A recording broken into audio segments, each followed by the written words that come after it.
Steve here. It's the show where I answer your questions for the 250th time. Can you believe this is episode 250 of You Had to Ask? Thank you all so much for continuing to be so inquisitive. It allows me to keep doing this show, which I am very grateful for. So let's go ahead and get started with this week's first question, which comes from Johnny the Wolf. Steve, have you ever run into an anti-feminist YouTuber in real life?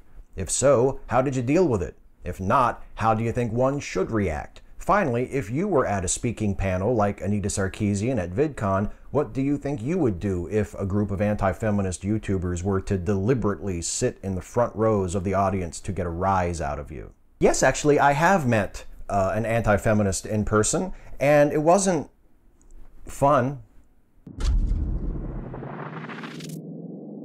But it wasn't the worst experience of my life either. It actually happened the night after the Reason rally, and my friend and fellow YouTuber Serious Mind was right there. He and I were actually in the middle of enjoying a nice beer and having a lovely conversation and catching up because we don't get to hang out in person very much. And then this other person who didn't like me very much came up and sort of tried to monopolize my attention, and we argued back and forth for a few minutes. It was mostly him just drunkenly rambling at me and calling me a terrible person and trying to get me to concede whatever points he was trying to make. And it wasn't a very pleasant experience. In my ideal situation, I think the best way to handle that is to just walk away.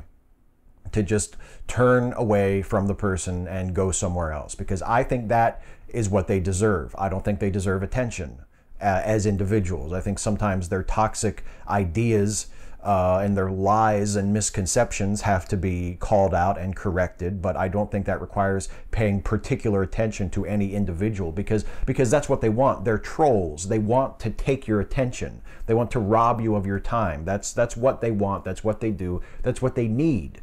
So if one of them tries to do that to you in real life and you have the option to just get up and walk away from them, that's what I would recommend doing. As for what would I do in a situation like Anita Sarkeesian was in at VidCon, if I knew ahead of time that anti-feminists were planning to invade the panel and take up the first two rows and try to intimidate me or harass me, if I knew that ahead of time, I would try to coordinate with the organizers of the con to stop that from happening, to say, okay, you know, I've heard that these people are going to try to do something to disrupt the panel or to make things uncomfortable for people on stage, so let's just not let them in. You know, let's cut it off. Let's stop them from doing what they want to do. But if that wasn't able to happen, or if I didn't know about it ahead of time, then I would do my best to just ignore them, to not acknowledge them, because again, acknowledgement is what they crave, is what they need. Conflict and validation, or at the very least your attention to what they're doing, is what they need. So I don't think they should ever be given that, whether it's on the internet or in person. Nobody listens. Hey Steve, since I'm not a woman, I don't feel comfortable calling myself a feminist, even though I agree with most of what feminists are saying, specifically third wave intersectional ones. Instead, I'm trying to flip the slur social justice warrior and a similar German term into something positive because they honestly describe me better. Do you think such words can be reclaimed? Do you think they even should? Do you get where I'm coming from with not wanting to call myself a feminist? I hope you have a nice day. Well, thank you, Nobody Listens. It was a pleasure to listen to your question. Of course it was. I read it, and I love the sound of my own voice. I completely get where you're coming from with not calling yourself a feminist. I am cautious about that myself. I used to embrace the feminist label very strongly. Actually, I used to not call myself one for similar reasons as to what you're saying, and also because I felt like I didn't do enough within the circle of feminism to warrant calling myself a feminist. I didn't feel like I had earned it. And then I sort of embraced it and said, this is what we should call ourselves. This is what people who believe in gender equality should call ourselves. We'll call ourselves feminists. And then I kind of backed off of it again. And that's where I'm at right now, where I'm not eager to label myself a feminist, not because I would feel any shame about it. I actually feel great pride when people describe me as a feminist. But I feel like it's a label that other people should put on you. I feel like it's a label that you earn through your actions and that other people decide that you're worthy of, you know? So if other feminists look at me and look at, you know, the videos I make, or something that I've said or something that I've done, and they say Steve Shives is a feminist, then I'm very proud of that. I feel like I want to be worthy of that. You know, I want that to be an accurate description of me. But I completely get why you as a man would not want to label yourself that. And I think that's a good thing. I think that's a healthy attitude. I want to mention him again, my friend Serious Mind, who was by my side during my anti-feminist confrontation at the Reason rally. He feels the same way. Very supportive of feminism, very pro-feminism, but stop short of saying of himself, I am a feminist, because he doesn't want to make it about him. He feels like it's not, you know, it's not my group. You know, I'm not a woman. I want to support it, but I don't want to sort of declare myself one of them, because it just feels like that wouldn't be the right thing to do. And I completely respect that. And that's basically where I'm at too, you know, except I make sure to always add the little bit of, you know, I would hope that someone else would look at me and think that I was worth considering a feminist, because I do think it's an honorable and worthy thing to be. And as for trying to reclaim social justice warrior, good luck. Yes, I do think that's worth trying to do. I do think it's ridiculous that someone who advocates for social justice would be labeled with some kind of derogatory slur, you know, like SJW is some kind of, is this thing that nobody should ever want to be. You know, it's said very dismissively, you fucking SJW. Yes, oh, damn me for wanting to pursue social justice, for me wanting to look out for disadvantaged people.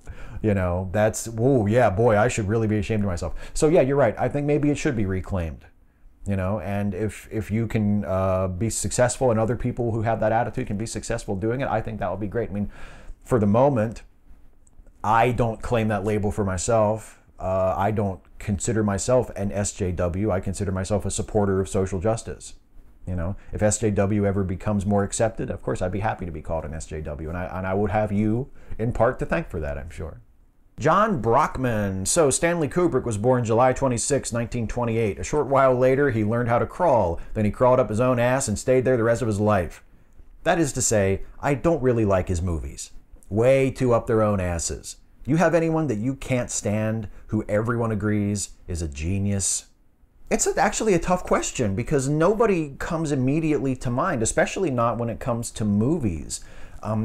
If I look to music, I don't know if they're necessarily universally considered geniuses, but I've never understood the big deal about Arcade Fire.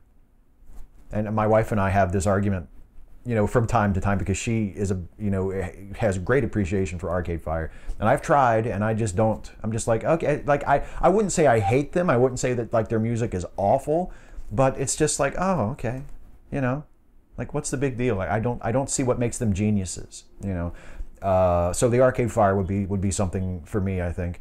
But yeah, as for movies, it's difficult because. And I guess maybe it's because, you know, I've seen a lot of movies, and I've put a lot of time and thought into appreciating movies and understanding movies and trying to find things that are interesting even about movies that I don't like or filmmakers that I don't like. That it's really difficult to think of someone who is generally regarded as a great filmmaker whose work I just have absolutely no use for. It's a tough question. And of course, Kubrick obviously would not be that for me, because I love Stanley Kubrick. He's one of my very favorite filmmakers ever. And shame on you, John, for not appreciating Stanley Kubrick. Haven't you ever heard that joke about the film student who died and went to movie director heaven, and he was being showed around by his guardian angel, and he looked in one direction and he saw Errol Flynn and Toshiro Mifune fencing with each other and practicing fights, and he looked over on the other side and he saw Francois Truffaut and Alfred Hitchcock talking with each other still. They just kept having a discussion that just never ends. And then he looks around and sees all this other awesome movie stuff, and then right in the middle of everything, he sees Stanley Kubrick seated upon a throne, a beatific light shining down on his face as he gazed upwards, and the film student elbowed his guardian angel and he said, "Oh, awesome, look, there's Stanley Kubrick." And the angel shook his head and said, "No, that's God. He only thinks he's Stanley Kubrick." John probably doesn't like that joke. I'm sorry, John. Leto Anor, hey Steve, so the next Doctor Who will be a woman. Can you do an impression of the Broflakes learning that? Yeah, sure. Oh, God. No! No! Oh, God, why?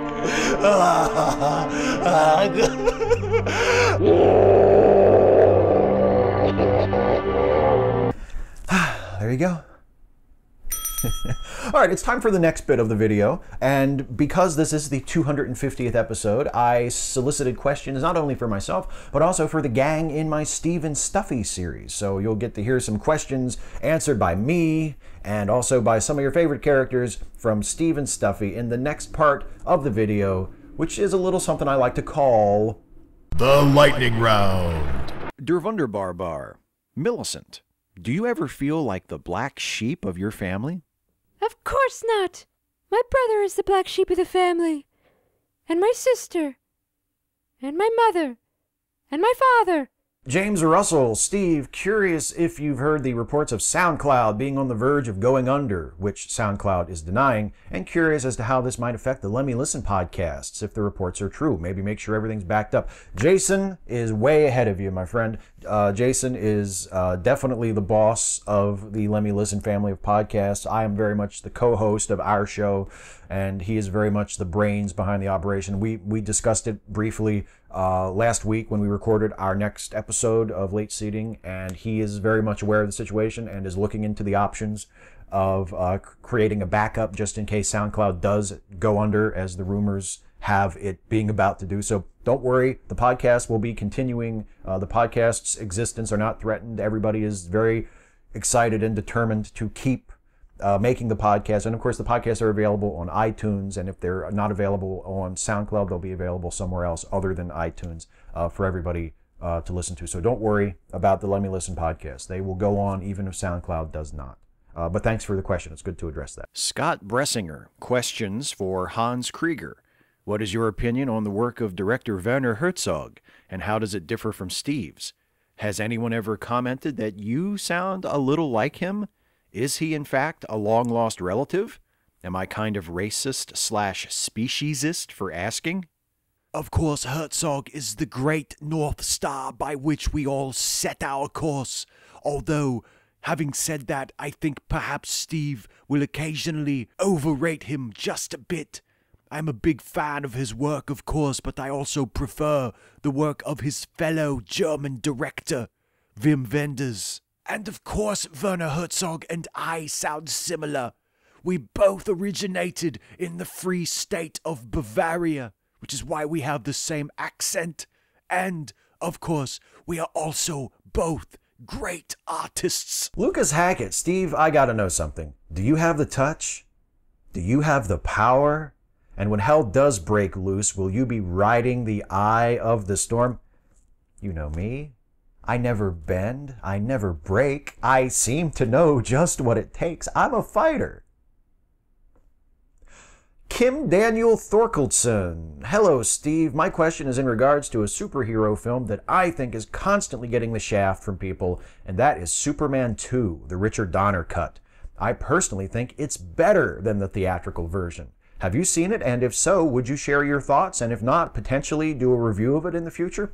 I mentioned Superman 2, the Donner cut, in my review video I did a few years ago of Superman 2, just in general, of the theatrical cut. And the reason I didn't do a separate video just about the Donner cut is because it is unfinished. I mean, even though it's like the Donner cut that we have, it does have a lot of awesome footage that was finished that we never got to see before that cut was made public. But then it's also patched together with body doubles and screen test footage. And it's not, I don't think it's really fair to look at it as though it were a finished film and criticize it like I would another finished film. Because it's not finished. They didn't have a chance to finish it. Richard Donner wasn't able to finish it. But looking at it as like a skeleton of a potential movie, looking at it as, as a what might have been exercise. Yeah, I mean, I think it could very well have been better than the theatrical version of Superman 2. And I love the theatrical version of Superman 2. But I think if Donner had been allowed to make the movie he wanted to make it, given what we've seen through the Donner cut that we have, I think it would have been fantastic. I really enjoyed it. It was like getting, almost a completely new Christopher Reeve Superman movie when I watched it for the first time. So I loved it. But I don't think it's fair to hold it to the same standard as a finished film, because sadly, that's not what it is. But I love the Donner cut. I'm with you all the way on that. Carlisle the Cinephile. Millicent, I know that Huskies venerate Balto for his involvement in the 1925 Serum Run. Thanks for that, by the way. But do the other dogs that participated in that journey, like Togo, for instance, get any praise or recognition in Husky culture? Balto may have completed the mission, but he didn't do it all by himself, so it doesn't seem fair to me that he is the only one with a holiday on the Husky calendar. I like how your fair question is followed by the most outrageous presumptions. For your information, yes, there are monuments to Togo. You may know Balto and Togo and the other sled dogs from the human sled race, but has it ever occurred to you that perhaps these dogs did other honorable feats that were never recorded in human history? Of course it has never occurred to you. How dare you question the Husky veneration of Balto? Secular scholar, a question for Hans. What was the most joyous moment of your life? The most joyous moment of my life came a couple of years ago when I received a call back informing me that I had won the part of the Joker in the film Suicide Squad. This joyous moment was swiftly followed by the most crushing moment of my life when I learned that it was the wrong number and the person was actually trying to reach Jared Leto. Matt Machado, hey Steve, what do you think of the idea of a Steve Shives action figure? I love it, but my only qualification would be the hat cannot be removable, because people are just, for some reason, obsessed with like, ooh, what does it look like under the hat? Even though I've taken the hat off a few times in videos, and it's not like it's a secret or anything. But I would want the hat to be molded onto the head so you couldn't take it off, because I think that would just drive certain people up a wall. El Nerdo Loco, intimate question for Steve. No question is too silly, really? Let's test that. War breaks out, Smurfs versus Snorks. Both have technology to allow them to survive in the other's environment. Who wins? Also, did I preface this with intimate question? I think some other YouTube channel has trained me into a habit. Yes, perhaps, but it's a good habit and it's a good channel, so good on you. Smurfs. I mean, that's like saying, oh, GoBots versus Transformers, who wins? I mean, the Transformers have to win. Technically, the GoBots toys hit the market first, but I think pretty much everybody knows and perceives the GoBots to have been a cheap ripoff of the Transformers. And look, the Snorks came after the Smurfs. The Snorks were chasing the Smurfs, right? They were the fake Smurfs. They were the, ooh, we can do that too of the Smurfs. So the Snorks have to lose. It's like, look, if the Ultimate Warrior ever had a wrestling match against the Renegade, the Warrior has to win. That's just it. It's just it. That's the way it has to be. The fake ripoff cash-in can't beat the genuine article. This is how I feel. Radical Bacon. Hey, you Millicent. Toby Benson called you a sled dog in one of the videos, and the thing is, there's a lot of different breeds of sled dog. How would you feel if you found out you were part Alaskan Malamute, Esquimau Husky, Greenland Dog, Siamed, or Alaskan Husky? Are all these breeds just Huskies by a different name? Or is it just the pure Siberian Huskies that are true Huskies? Ah, perish the thought. But if I did find out that I were part of an other breed, I suppose I would accept it. I would probably use it to assimilate among humans for research purposes. Humans love to embrace flaws, so it would be a perfect opportunity. And of course Siberian Huskies are the only types of Huskies, because we were first. Terry Williams, two-part question for Prospector Jones. 1, what do you think about the mining sector's decline over the past 10 years? 2, also, what is your first name? Well, thank you very much for that question, Terry. As for the decline of the mining sector, I think it's just their chickens coming home to roost, if you want to know the truth. When I was a kid, we would mind just for the sheer love of it. You didn't worry about how much it was selling for or what you was getting paid for. Why, you did it because you enjoyed doing it. And now it seems like all these mining companies and all these miners care about is what the price of coal is and the other things that they're mining out of the ground. Why, if you're not doing it for the sheer love of it, then don't bother doing it. Of course that's why they're running into problems. They're all seeing dollar signs instead of remembering why they got into it in the first place. And also, my first name is MacArthur. Thank you for asking.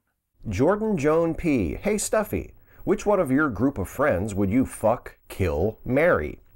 Thank you for the question, Jordan. It's nice to be still included in these little Q&A videos, even though I live here in Norfolk now. And it's nice of you to come visit me, Jack. Well, I might as well have. None of these bastards asked any questions of me. Well, as to your question, Jordan, I would not want to marry anyone other than my beloved Wilhelmina, of course. And as for fuck, I would have to choose Toby Benson. I think he would take the lead there and fill in any gaps in my knowledge pretty well with a lot of confidence, and I only have to assume creativity. And kill, no, I'd just rather not say, thank you, if that's okay. No, come on. You have to answer the question. Who would you kill? I'd just rather not say, Jack. Which one of your friends would you kill? I don't want to say. It makes me uncomfortable to have to say it in this circumstance. What's that supposed to mean? Kevin Logan, a question for Toby Benson. Why you such a bitch? Come at me, bro. Yeah, okay. That's real funny, baby. I'm just gonna let that go and assume that you don't realize what you're saying and you haven't thought through the consequences, because if you were serious, yeah, I teach Krav Maga, baby. You know what I'm saying? I think we both know what would happen, so no, you just run along now. You just run along, Kevin. Colby Bohannon. Hey, Steve, does your wife know what you look like without that hat? See what I'm saying? Do you have a special place where you put the hat when you shower? Maybe do you have multiple hats of the same kind? I just put the hat on the nightstand when I shower or when I have it off for some other reason. Yes, of course, my wife knows what I look like without the hat. My wife knows what I look like without clothes. So, she knows what I look like without anything. And she seems to be okay with it, so I'm forever grateful for that. And no special place. I do have multiple hats. This is not the first one of these hats I've ever had. Since I've been making YouTube videos, I've had probably 3 or 4 of these Suns hats, and I get a new one when one starts looking a little worn out, a little ragged. I switch it out. So yes, I do have multiple hats of the same kind. Absolutely, yes. Dangerously Talented, a question for the Steve out of the Steve and Stuffy verse. Let's just pretend for a moment that you are in a fictitious universe in which you are a faint parody of your own character. What would you want your creator to know about your situation in life, and how he, the creator of the fictitious universe who has loosely based you on himself, can improve on your lifestyle?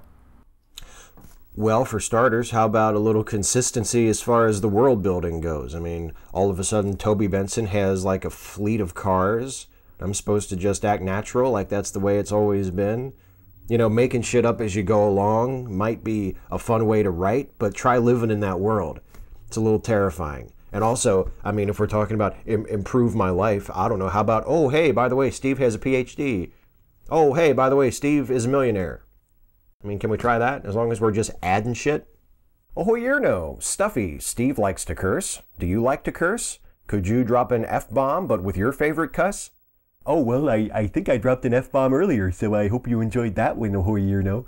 As for my favorite cuss, I don't really see the point in gratuitous profanity, but I've never forgotten the first time I heard someone call someone else an acid-mouthed cocksucker. So I think I would probably have to choose that as my favorite cuss. And you just got to hear me say it, so I hope that gave you what you were looking for. Well, I guess that's it. Thanks for stopping by, Jack. Why are you dodging the kill question? I'm just not comfortable answering it, Jack, that's all. Which one of your friends was you kill? Hey, well, that's it. That's it for the questions. Thank you all so much for your questions, not only to me, but also to all of the Steve and Stuffy characters. I know they all had a lot of fun answering your questions. It's time now for the shout out. And since it is the 250th episode of You Had to Ask, and since I invited the Stuffy gang in to help me out with this, I thought that I would choose a shout out recipient this week that was close to my very good friend Stuffy's heart. Stuffy, of course, for those of you who watch the Steve and Stuffy videos, you know that Stuffy works at an anti-hunger charity. And I thought it would be nice to give the shout out in this 250th episode where Stuffy makes an appearance to a charity that deals with the problem of hunger. So the shout out this week goes to a little project called Atheists Fight Hunger. And this is a joint effort of the Pennsylvania State Atheist Humanist Conference, also known as PostaCon, which is coming up this October in Philadelphia, and the Outreach Program. They are raising money right now to be able to buy and package meals for the hungry. It will be a sort of a repeat of a wonderful event that they had in 2015 at the end of the previous edition of PostaCon, where a bunch of people got together and they put together packaged meals for hungry people. They were able to put together, I think that it was something like 30,000 altogether meals, and they want to do 40,000 this year. So the actual event where they put the meals together will not happen until PostaCon in October in Philadelphia. So if you want to help with that, you'll have to be there in person to help out. But they are raising money to do that, to help support that effort right now. So if you check the description of this video, you'll find the link to go to the Atheist PA page where you can make a donation right now to help support Atheists Fight Hunger, which will actually take place in October as a part of PostaCon in Philadelphia. And it's atheistpa.org/donations/atheists-fight-hunger. So it's linked in the description. You can go check it out and donate to support that wonderful, wonderful cause. And if you happen to be planning to attend PostaCon in Philadelphia this year, maybe you can make out some extra time and you can help with the actual packaging effort. That would be a wonderful thing. So there you go. There's the shout out for episode 250, Atheists Fight Hunger. A really, really good cause. Check it out. I also want to remind you, as I always do at this time, to check out the Lemme Listen family of podcasts. These are podcasts that are created and co-hosted by my very good friend Jason Harding, the puppet master of Opinionville. There's a whole bunch of awesome podcasts under the Lemme Listen umbrella, but I want to draw your attention particularly to the Late Seating podcast, which is the movie podcast that Jason co-hosts with me, where we take a fresh look at a movie with a particular reputation, either for being a great classic movie or a terrible, notorious bomb. We give it a fresh review. We go through the synopsis. We tell you what happens in the movie and make fun of it for our own amusement and hopefully for your amusement as well. And we decide for ourselves whether the movie deserves whatever reputation it has, whether that reputation is that it's good or that it's bad. And if you go to the Late Seating website, to the Lemme Listen website right now, you can listen to the newest episode of Late Seating, which is our review of the ultimate macho guy movie from the 1980s, Top Gun, starring Tom Cruise and Val Kilmer and Kelly McGillis and Anthony Edwards and Tom Skerritt, the forever underused and underappreciated Tom Skerritt, one of my very favorites. You can find out what we think of Top Gun. Is it a classic? Is it an overrated piece of testosterone-fueled dog shit? You'll just have to find out. You can listen to the new episode of Late Seating, our review of Top Gun, and all of the past episodes of Late Seating and all of the episodes of all of the wonderful Lemme Listen podcasts by going to lemmelistenpodcast.com. That's it for me, everybody. I want to thank you once again for allowing me to do this for 250 episodes. This series has always been a joy for me to do. It's always one of my favorite productions throughout the week. I could not have done it without your support and without your questions. So please don't stop asking them for next week, because there will be an episode 251 of this series. And in order for that to happen, you have to ask. So please do leave a comment on this video asking me your question for next time. You can ask me anything about anything. Nothing is too serious. Nothing is too silly. And I alone, because it'll be back to just me next week. The Stuffy crew will not be along with me. I will answer as many of your questions as I possibly can. So please do ask a question of me in the comments for this video, and it will be included possibly in the next episode of You Had to Ask. So thank you all so much once again for watching and for asking your questions and for hanging with me for 250 episodes. Let's do another 250. What do you say? You think I got it in me? Have you got it in you? Let's find out. Thanks for watching, everybody. I'll see you next time. Take care. Hey folks, one more thing before I go. I appreciate you watching this. I hope you got something out of it. If you did, please like, share, and subscribe. And also, please consider helping me to make more videos like this one by supporting this channel through Patreon. You can go to patreon.com/Steve Shives to become a patron of this channel. Thanks once again for watching, and I'll see you next time.